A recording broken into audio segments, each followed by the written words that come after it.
Here you go, Adam. Well, thank you. What can I say? I feel like you have just taken me back to being 8 years old. That's why I do magic. Is it? I'm so happy to hear that. That it was. I actually was quite emotional at points. Yeah? Which I can honestly say I don't think I've ever felt like that watching magic before. I am doing my job properly then. Well, that's really good to hear. But before we start this conversation, when I do these conversations in person, I have a little tradition that I'm trying to stick to. It's really basic if you don't mind joining me. Yeah, absolutely. We just do a 3, 2, 1 and clap, and then we get into the conversation. Oh, brilliant. So here we go. 3, 2, 1. Sweet. Everything's synced up. Exactly. That's exactly what it's for. So yeah, what a wonderful experience to have. To watch your show was a journey. I loved the story of yourself that you took us on. That you took us through that process. The way that you see life, and we went on this journey with you. But as we did that, I was thoroughly entertained, gobsmacked at points, and there were moments where the audience didn't clap with what you were doing because it took your breath away. How do you feel coming out? I feel great. So this is like week 3 of the Fringe, start of week 3 of the Fringe now, and every show is ever so slightly different, but in the same way the same. So I've still had loads of people coming in and people are enjoying the show, and because this is my first year doing a solo show at the Fringe, it's always going to be slightly terrifying because you think, oh, is anyone going to like this? And people are seeming to like it. So yeah, I'm really happy with how it's going. That's wonderful. And it's so nice to see you as well, because talking about that thing about being terrified, I did something similar myself. Last year, I started to take this out onto the street. And the first person that I met was you. Yeah. On the cobbles of Covent Garden. Yep. The first person I walk up to is you. And instantly we had this little conversation, and you took away my fear straight away of doing that. But then last week I discover so random that I know your dad. Yeah, like back when he lived in Harlow, you did amateur dramatics together. Yeah. It's like literally sent me a message on Instagram saying, "I'm an old friend of your dad's," and then pictures of you in costume. I'm like, what the hell? How is the world that small? How are the connections that intertwined? There's millions of people in this country, and all of a sudden, these are the ones that come together. That come together in these extraordinary ways as well. Yeah. And in these extraordinary, at these parts in these journeys. Yeah. You know, and and it was really interesting as well, because as soon as your dad messaged me saying, my son's at Edinburgh, because I was putting things on Facebook and all that, and I was going to Edinburgh, and he messaged me saying, if you're in Edinburgh, make sure you go and see my son, he's a magician. Yeah. And I was like, okay, yeah, I'll try my best. And then he sent me the link, and I was like, no way. How can that be your son? But then at the same time, I was like, of course that's your dad. You've got a very similar energy to your dad. Yeah, that is. Yeah, my dad's a nutcase. Yeah. In the best possible way. He's been a kids entertainer for God knows how many years, so he's still got that childlike energy. Yeah. Still the awful dad jokes, but with the childlike energy that makes them work. Yes, and you're bringing that to your magic show. I'm trying to. The jokes are there, and it's that same kind of energy. Yeah, although I try and play a certain level where some of them, they're not risque jokes. No, but they work across the board. And they will go over the kids' heads, and they're not going to make the kids ask questions. Yes. Is the line I try to walk. It's like the parents will find it hilarious, sometimes even funnier because their kids are next to them going, they have no idea what you just said. That's what The Simpsons did so great. Exactly. In the early days. The Simpsons was like a program that everyone could sit down and watch. Yeah. The parents would be laughing, the kids would be laughing, but for completely different reasons. Exactly. It's like and you're doing that exact same thing in the room there. Oh, well, I'm glad it's coming across. It's a labour of love. Yeah. Actually trying to get all this together. So I'm glad it's coming across. That love is shining brightly in the room. And I was so pleased to see you have such a sold out audience in there this morning. Yeah, I've spoken to a couple of people like this, and I've said I'm having a better first time at Fringe than I have any right to, because why is that? Because I know I'm staying with a couple of comedian friends of mine, and their shows they're later in the day, so you'd think they've got more time to flyer, but they'll say that they've had 6 or 7 people in, and I don't want to have that conversation of, I had a full room every single day. It's like no one. You want to be happy for your friends. You but do, but you also shouldn't be shy of your own success. You've put a lot of work into this. You've done this your entire life, as you've told us all today, and I've seen that as well.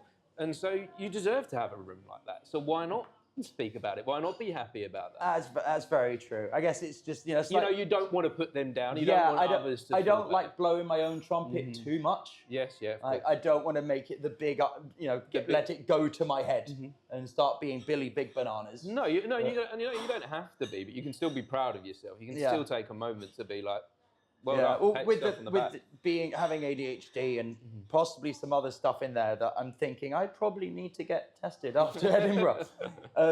It can be I can get very into my own head, whether it's I'm the greatest or I'm awful. Yes. And so there is no middle ground for me. It's either I'm fantastic or no, I can't do this. It's a very tricky. I'm still trying to learn how to walk that line in between. It's very difficult. So have you, having an audience like this, and you're seeing your friends not get quite the audience, have you got any kind of, can you think of any advice for them that you could help them in the right direction? There's no real advice I can give. The only thing I can think of is bringing people in is I have a bloody good tagline for my show. Okay. When I'm out flying, first of all, I have a really nice flyer that my friend Coochie LaRue designed for me. It's fantastic. It's appealing straight away. It's eye-catching. It's very colourful, and also it's the tagline is a tour through the mind of a neurodivergent magician.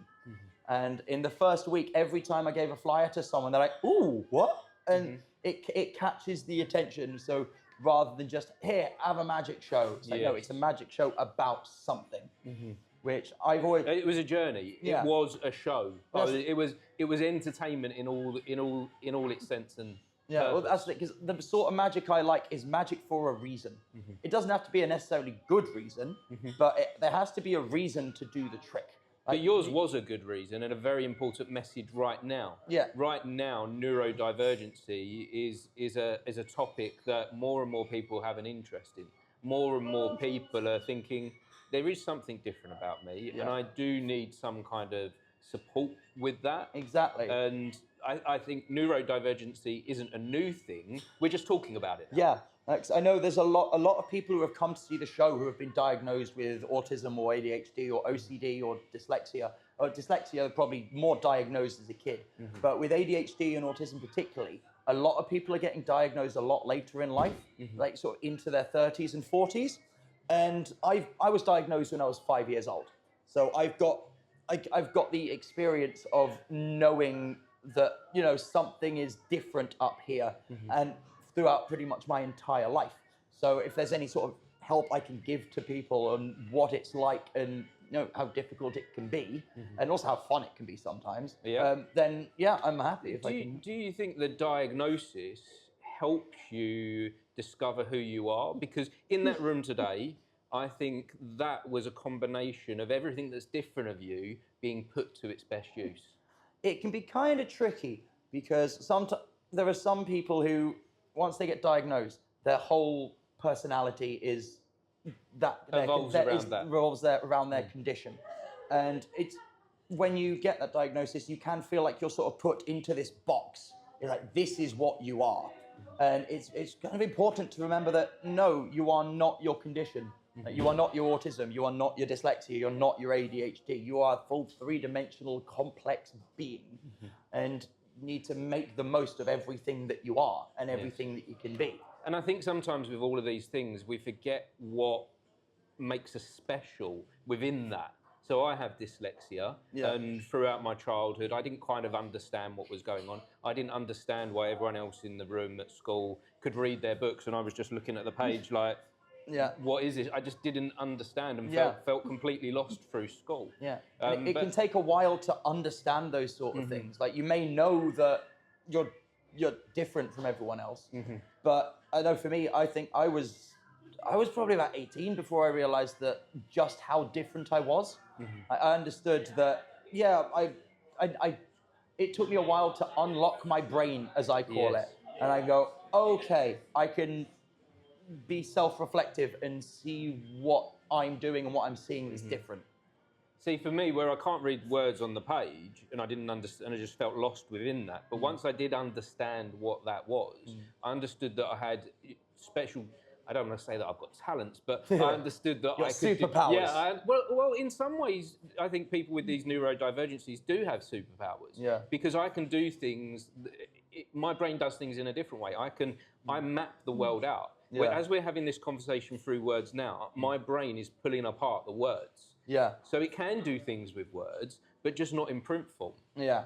And I just didn't. And so as a kid, where I felt useless, now I feel like I can do something. Good. And that's exactly what you're doing with your magic, isn't it? Absolutely. So you've gone. I guess there must have been a moment for you where you felt like you couldn't do much with this struggle. That's been most of my life, to be honest. I always sort of struggle in social situations. I mentioned in the show that my communication skills are shot, and they really are. Like if someone's asking me questions like this, and I can have answers for this because I know what I'm talking about. But if I'm just sat in the pub with someone, there can be a lot of silence because my brain doesn't come up with things to say. And it's been an absolute pain in the backside. It's a real struggle. Yeah, see, I have that as well. I have that and if I'm in a pub, if I'm in there's a group of friends or something all together, I'll sit down and I'll be like, I don't know what to say in this. Yeah. I don't know how to talk. But I've sort of discovered that it's a bit about finding your circles, Yeah, a bit absolutely. about finding the right people, Yeah. finding the tribes to be in, finding the collective, Yeah. that where our brains kind of connect together. Yeah. So I think we put too much pressure on ourselves. Is this me in this moment? Yeah. Or actually, maybe it's a bit more about the group and the collective. I think it's a little bit of both, to be honest. Because I've got some friends who it happens all the time with, and I disassociate and I shut down. But then I've got some where we can talk for, all the way through the night about nothing. So it's a very difficult thing to figure out. Yes, yeah. Because everyone's going to be different. You're going to have different reactions to everyone. So it's a tough one. Yeah, and I guess it's an ever-evolving process, isn't it, to try and figure ourselves out within this world. Yeah, that's why therapy is very useful. Therapy can help you an awful lot, especially if you can find a therapist that is specifically trained or specific, to working with people with ADHD and autism and things like that. They can be so helpful to dissect your thought patterns. Yeah, and work through stuff. How have you found doing something like this, doing your magic? How has that helped you personally? So I have basically two versions of me. I have Adam, which is out and about day-to-day stuff. Then I've got Performer Adam. Performer Adam will get on stage and can do the show, can do anything. Right? As long as he's there, everything is fine. He is in control of the room. Nothing phases him. And occasionally, sometimes when Adam can't deal with stuff, Performer Adam takes over. And occasionally, he can be a bit too much for general consumption, but it can really help get through stuff. And you've probably noticed I have a lot of tics when I'm off stage, but when I'm on stage, I don't tick at all. Now, I've had so many people saying, "Oh, you don't tick when you're on stage." I'm like, yeah, I know, it's technically a different person. Yeah. Performer Adam doesn't really have ADHD. So you found a way to sort of dissociate with yourself, almost. Kind of, yeah. It's in a beneficial way. Oh, yeah. Because I think things like that for a long time have been spoken about as being a bad thing. But actually, there may be some goodness within there. Oh, yeah. Disassociation can be a tool. It can be, something you don't want to disassociate all the time. But sometimes you do just need that. You need that, to fully disassociate and just unmask and go off into whatever you're thinking about. It can help you process a lot of stuff that if you're actively trying to think about, it can be overwhelming. Whereas if you just let your brain go off, your brain can find those pathways and sort itself out that way. There's something about relaxing within the moment. Yeah. Me having a performer background as well, I've found that as very helpful. That moment that I step out onto a stage and the moment before is terrifying. Yep. It's the worst time of my life. Oh yeah. You know, my tummy aches. I think of all the worst faults that could possibly happen, of everything that could possibly go wrong. I'm sweating, I'm trembling. But as soon as I step from being backstage to on the stage, I become something else. Yeah. Everything that's happened in my life previously, all the training, all the moments of work that I've put in to build up to being on the stage, it all comes together. And then we just go into a place of flow. Yeah, it's exactly that. You get on stage, you're like, right, let's go through it, and it's essentially, because you had the acting background, it's not you on stage, your brain sort of takes over the character, and then it's like, done. And when you get to the end, it almost feels like you've kind of forgotten what happened. You're like, oh yeah, I just did that happened, didn't it? And like, this is why I record every single show, so that I can remember these little things that happen. I go, oh yeah, I forgot about that. That was fun. Yes. And there's something so this song that's playing right now in the background, Don't Worry. There's something about don't worry and just let go. Yeah. Just let go into it. Yeah, you kind of need to. Okay to swear on here? This is for everyone. You kind of need to. It's mainly for adults. Yeah, you need to stop giving a fuck. Yeah. Like, I can't remember who said this quote, but it's a really good quote. You'll stop worrying about what others think of you when you realise how seldom they do.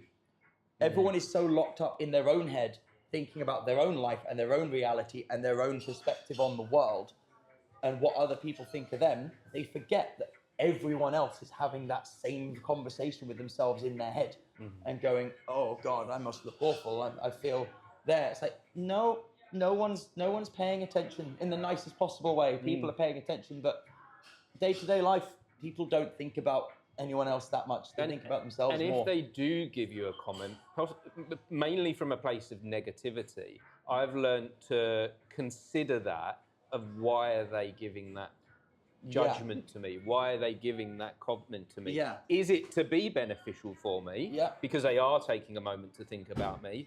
Or is that something to do with them? Oh yeah. Like some people just like being negative for negativity's sake. Some people just like that. Some they just like. Well, I think these negativity spawns negativity, and positivity spawns positivity. Oh, absolutely. And so therefore, if someone has a fairly negative life, they will spew that out into the world. Yeah. And there was a phrase in my head that's just completely disappeared. It'll probably come back to you later. That's normally what were we just saying? About positivity and negativity. And about others and their judgment. Sorry, this is the ADHD working its magic now. But at midnight tonight, as you fall asleep, literally every day. It's this. And I'll just send you a message on Instagram. We'll put it in the comments on here. That's how we'll do that. That's where it'll be. That's the beauty of technology. That I think we're in an amazing age right now where we can do these things and we can have these thoughts and we can be creative and have these ideas. But we've got support and helping us process them things. Yes.